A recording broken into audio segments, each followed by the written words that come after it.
కడవరం చూలం శంఖం సుదర్శనం ప్రధానం భక్తవరదం దత్తాత్రేయం నమామ్యహం. మనం ఒక మహత్తరమైనటువంటి క్షేత్రానికి వచ్చాం. ఇప్పుడు ఈ క్షేత్రం పేరు యతి తపోతల. ప్రస్తుతం దీన్ని ఎత్తిపోతల అని పిలుస్తున్నారు. ఈ క్షేత్ర మహాత్మ్యం ఏమిటి అంటే, ఇక్కడ దత్తాత్రేయ స్వామి వారు గుహలో స్వయంభూ ప్రకటితమయ్యారు. ఎప్పుడో ఏ కార్తవీర్యార్జునుడు కూడా తపస్సు చేసిన ప్రదేశం అంటారు ఇది.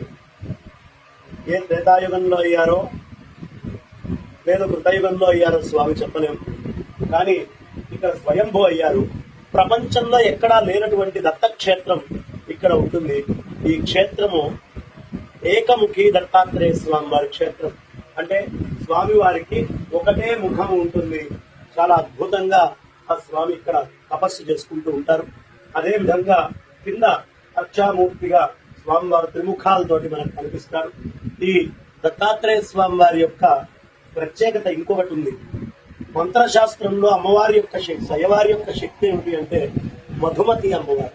ఆ మధుమతి సమేతమైనటువంటి దత్తాత్రేయ స్వామి వారి యొక్క క్షేత్రాన్ని ఈ ఒక్క చోటే చూస్తాం.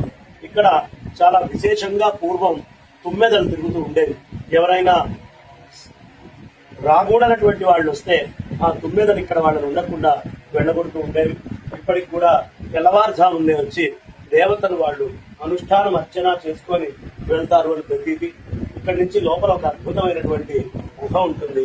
ఆ గుహ అది శ్రీశైలానికి, అదేవిధంగా గుత్తికొండకి, అలా అనేకమైనటువంటి ప్రదేశాలకి ఇక్కడి నుంచి దారి ఉంది అని చెప్తారు. అదేవిధంగా లోపల పరమేశ్వర క్షేత్రం ఉంటుంది. ఆ కిందకు కొంచెం దిగితే రంగనాథ స్వామి, అద్భుతమైనటువంటి జలపాతం ఇక్కడ ఉంటుంది అడవి మధ్యలో. ఆ జలపాతం లోపల మొసళ్ళు పెంచుతూ ఉంటారు. అదేవిధంగా ఆ జలపాతము త్రివేణి సంగమంగా 3 చోట్ల నీళ్లు. ఇలాంటి దత్తక్షేత్రం మళ్లీ ఇక్కడ దొరకడం అనేది దుర్లభం. ఈ గుహలో ఉండేటటువంటి ఆ దత్తాత్రేయుడు, ఆ మీసాల స్వామి చాలా అద్భుతంగా మనందరినీ కూడా అనుగ్రహించుగాక అని కోరుకుంటూ, ఇప్పుడే మా చెల్లెలు భర్త అయినటువంటి మా అద్భుతంగా ప్రసాద్, అదేవిధంగా మయూర, వాళ్ళ అమ్మాయి ప్రగతి, అందరం కలిసి ఈ క్షేత్రానికి వచ్చి ఇక్కడ స్వామిని ఇప్పుడే అర్చించుకొని నమస్కరించుకొని ఇక్కడి నుంచి బయలుదేరుతున్నాం. స్వస్తి.